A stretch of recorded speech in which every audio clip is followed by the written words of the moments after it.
podcast vamos a poder conocer y charlar con Lorea Gurucharri, de la organización SARE, que nos va a hablar del programa comunitario en relación con la infección de VIH-Sida. Lorea es técnica en integración social, sexóloga, especializada en psicoterapia Gestalt y responsable de las redes sociales y del programa de salud sexual de la asociación SARE, que es una ONG creada en el 92 en Iruña y que trabaja para dar una atención holística e integral a las personas que viven con VIH y a su entorno, siendo los ejes de su acción el apoyo socioemocional, la promoción de la salud, la reducción de riesgos, la atención a la vulnerabilidad y la defensa de los derechos humanos desde la perspectiva de género. ¿Cómo estás, Lorea?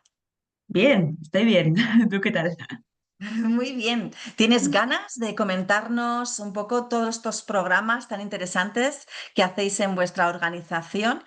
Fíjate, Lorea, a Mundú Berria le ha parecido muy interesante porque lleváis a cabo un programa en el cual incorporáis la educación sexual, pero también la parte artística, ¿no? Para trabajar en este ámbito.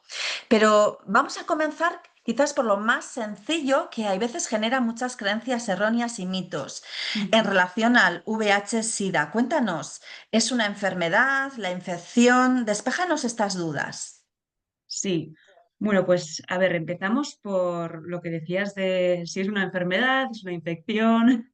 El VIH es una infección, ¿vale? Es un virus, que es el virus de inmunodeficiencia humana, que una vez este virus entra en tu organismo, ¿vale? Tiene que tener una entrada directa. Partimos de que no es tan fácil que entre, ¿vale? Luego explicaré las vías de entrada. Pero una vez que entra a tu organismo, va como comiendo, así, para que nos entendamos, tus células CD4, que son bueno, unas células, unos glóbulos blancos que lo que hacen es proteger tu sistema inmunitario. Entonces, uno de los grandes mitos es cuando la gente se preocupa porque empieza a tener síntomas. El VIH no tiene síntomas. El VIH no tiene síntomas, ¿qué pasa? Pues que como este virus entra y va debilitando tu sistema inmunitario, tú te vas debilitando. Entonces, si de repente coges un catarro, pues el catarro te parece por 10, porque estás mucho más débil. Y luego, ¿qué pasa? Imaginemos que efectivamente ese virus ha entrado en tu organismo. Puede que no te des cuenta hasta después de un año. O sea, llegamos hasta ahí. Eh, ¿Vale? Imaginemos, te haces la prueba, sale positivo y decides, bueno, que esto no se puede hacer, ¿vale? Esto es de aquí, pero decides no tomar la medicación. No tomas la medicación, entonces lo que pasa es que puede derivar a lo que sí que es la enfermedad, que es el SIDA, ¿vale? El síndrome de inmunodeficiencia adquirida. Con el SIDA, no conocemos todo el mundo esta palabra, sus años muy potentes, el boom, la gente moría. Ahora ya no, ¿vale? No te puedes curar del VIH, no es una infección que se cure, pero puedes vivir y vivir normalmente hasta, vamos, hasta hacerte vieja, hasta... Es decir, Lorea, que es una enfermedad crónica. Ujú. Eso es una enfermedad crónica, sí. Sí que tomando el tratamiento, que se llama tratamiento antirretroviral, ¿vale? Que De es acuerdo. sí. Vale, y cuéntanos ahora esa relación entre, trabajáis con mujeres, ¿no? Y trabajáis en este programa, en esa educación sexual, Ujú. incorporáis esa parte artística. Cuéntanos un poquito, pues, cómo trabajáis con estas mujeres, con estos objetivos. Sí, a ver, sí que aquí tengo que decir que la mayoría de gente que viene a hacerse la prueba son hombres. ¿Qué pasa? Que esto es muy potente si ponemos la perspectiva de género. ¿Por qué vienen mayoritariamente los hombres y por qué no vienen las mujeres? ¿No? También quiero entrar a que el VIH mayoritariamente también es masculino, ¿vale? ¿Por qué? Porque se les permite tomar riesgos. Todas las investigaciones, los tratamientos, no hay distinciones. Aquí todo está probado en hombres. Sí que ahora se empieza, hay más investigaciones en mujeres, pero es una visión súper androcéntrica, ¿vale?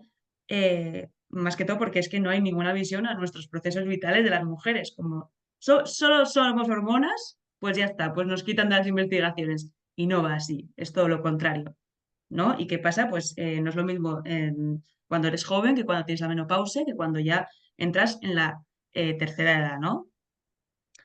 Luego también, ¿qué pasa? Que las mujeres a las mujeres nos educan en pedir permiso y tenemos unos deberes. Y por eso, claro, a los hombres se les permite ese placer también, ¿no? Se les educa en conseguir ese placer. Entonces, los hombres, al final, bueno, pues son los que más acuden a hacerse la prueba porque han podido tomar esos riesgos y las mujeres van más desde el permiso, desde el no voy porque yo confío en él, ¿no? Entonces, si me ha dicho que no tiene nada, pues no tiene nada, pero lo hacemos sin condón. eh, las mujeres aquí vemos que sufren el doble estigma, triple estigma, vamos, ya no solo por tener VIH, sino por ser mujer, seguimos por ser madre, por ser racializada, por ser una mujer con discapacidad. Aquí está el estigma muy metido. Por ejemplo, también con la PrEP, que es la profilaxis preexposición, una pastilla que tú te la tomas antes de tener una posible situación de riesgo, una posible práctica de riesgo, ¿no?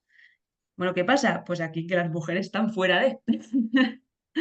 No entran dentro de los parámetros para que decidan tomar, o sea, decidan darles la PrEP en hospitales, solo entran, por fin, las mujeres que en prostitución, ¿vale? Por fin, que eso por lo menos ya se consiguió.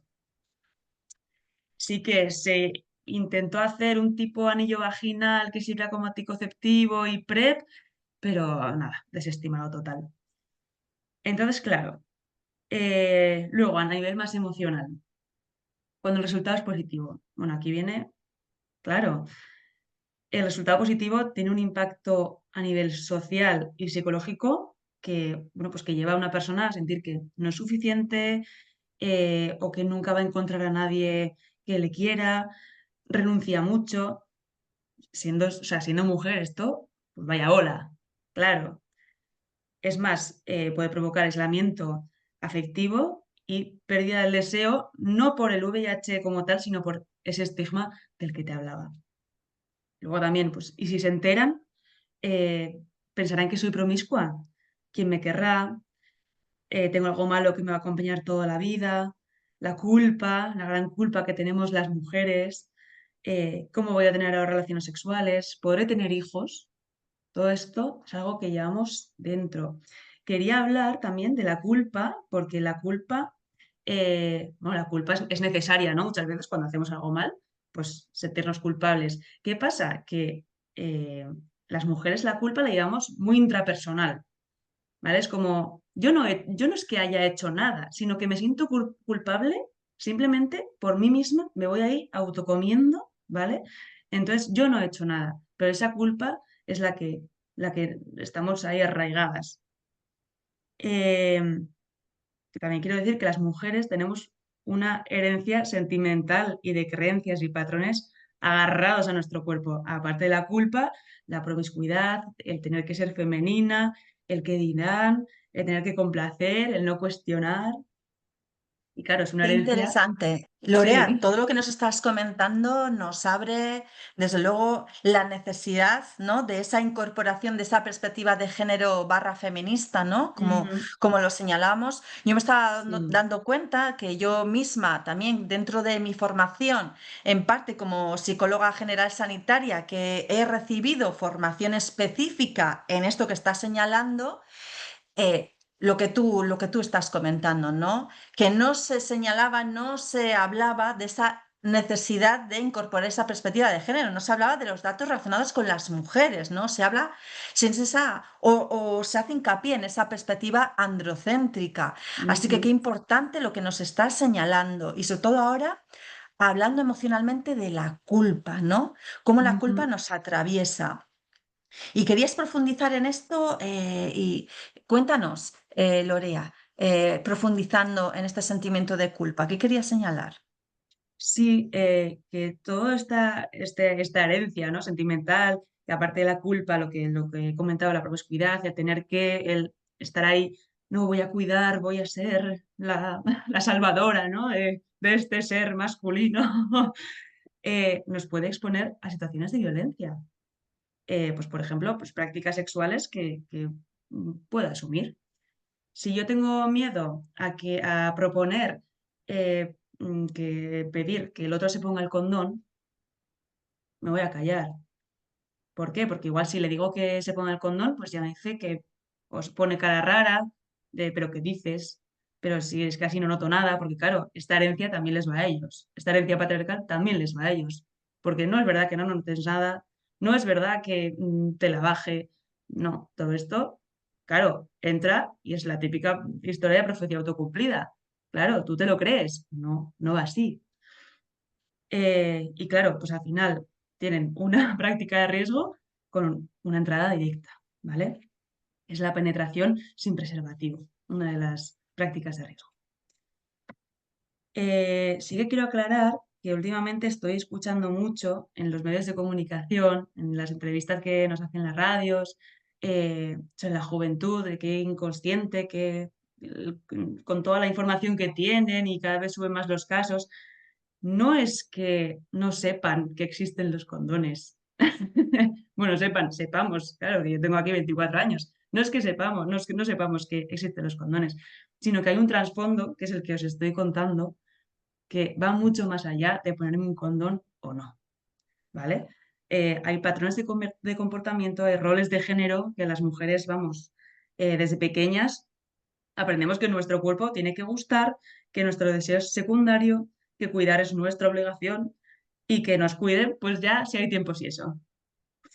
Y entonces, claro, la culpa, la vergüenza, el miedo se van metiendo en estas decisiones que también afectan en la intimidad. De acuerdo.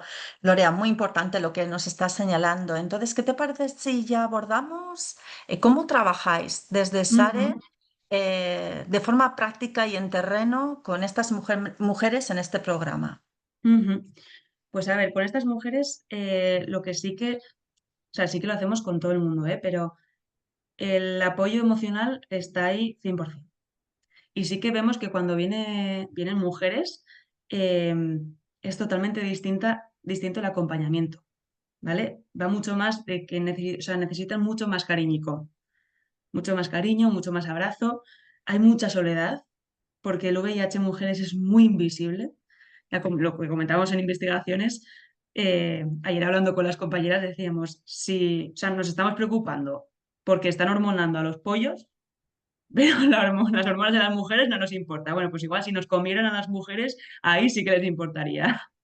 Entonces, el VIH es muy invisible en las mujeres, el doble estigma, todo eso eh, lo llevan consigo en la mochila y muchas de ellas que también encima son migrantes, mujeres migrantes, vienen de sus países, vienen con VIH, vienen muy, muy débiles y estamos en ese proceso desde el principio que hemos tenido hasta casos que parecía que no iba a poder vivir más, que al final sí, que en este caso gracias a todo el equipo médico. eh, pero bueno, estamos desde ese proceso, hemos llegado a poner hasta velas, hasta que al final se recupera. Y Sí. Lorea, ¿qué es lo que demandan estas mujeres a nivel de su propia conexión con esa sexualidad, incluso con su propia erótica? ¿Observas algo en concreto? A ver, en cuanto a su propia erótica, sí que está ese miedo a que no sean queridas. Es más desde ahí, desde, desde ese amor, desde ese cariño que tienen miedo a que no les vuelva a pasar, básicamente, porque pues si digo que tengo VIH, ¿qué? Pues me va a dejar, se va a alejar. Entonces, claro, suele ser bastante complicada esa parte. Sí que cuando tienen hijos o hijas se centran mucho en sus hijos o hijas. Y se preocupan mucho por si pueden haberles pasado, por si pueden, que no, pero para nada encima. Lo que pasa es que está ahí. Hay mucha preocupación a sus hijos e hijas y mucha preocupación a cómo yo voy a conseguir pareja si tengo esta enfermedad, que también lo tiran desde la enfermedad y desde la preocupación y desde esa herencia del VIH que tenemos. Así que de alguna manera no tienen en cuenta o anulan ese posible a veces deseo erótico, Ujú. ¿no? Eso es. Nos lleva el terreno de abordaje con estas mujeres hacia esos lados más emocionales de preocupación en relación eso, ¿no? A lo que señalabas de sentirse querida, etcétera. Ujú. ¿Algo más que nos puedas comentar que especialmente nos pueda interesar a todas las personas que nos están escuchando, que seguramente les está pareciendo súper valioso tus aportaciones, porque además estás incorporando la perspectiva interseccional a este tema? Ujú. Sí. Eh, Cuando hablamos de VIH, sexualidad y en las mujeres, no hablamos solo de condones, sino de justicia social, de educación afectiva y de empoderamiento colectivo, porque tenemos que ir todas, todas a una, todas y todos, que ya vale que los hombres aquí no, no hagan su curro también, que esto no es unidireccional, ¿vale? Tenemos derecho a desear y a disfrutar desde la confianza, seguridad y esa autoestima, sin ese miedo que traemos en la mochila, ¿vale? Bueno, también comentar que hemos sacado una guía de sexualidad que tiene 4 ejes, em, que bueno, busca ir más allá del imaginario sexual normativo, ¿vale? Estos 4 ejes son la genitalización, la diversidad corporal, el deseo y la ética en las relaciones amorosas. Bueno, cada eje tiene una estructura, damos propuestas artísticas, que es también cómo trabajamos desde el arte, la expresión corporal, bueno, desde una perspectiva biopsicosocial, ¿vale? Así es como también trabajamos. Y que bueno, que también Mundo de React nos ha dado la oportunidad de presentar esta guía en la Sinsorga, en su presentación del podcast, y mi Esker, la verdad. Sí, ahí estamos conspirando. Hemos hablado fuera del podcast de esa posibilidad que os podéis venir aquí a Bilbao, ya que Mundu Berriak pues hace esa presentación de estos podcasts en el espacio de la Sinsorga, que yo creo que para las personas que nos escuchan es de sobra conocido. Por tanto, para cerrar en este podcast tan interesante, Lorea, si quisieran contactarte, ¿puedes facilitarnos vuestra página web o un email o un teléfono? Ujú. Para contactarnos, hay 2 teléfonos. Está el móvil, que es 685-670-130, y el teléfono fijo, que es 948 38 41 49. Y luego por el email, eh, también es sare@pangea.org. Pues es que ricasco, Lorea. Mi Pues ya Esker. finalizamos el podcast, recordando que disponéis del resto de conversaciones en nuestro canal de YouTube de Munduberriac o en nuestra web www.munduberriac.com.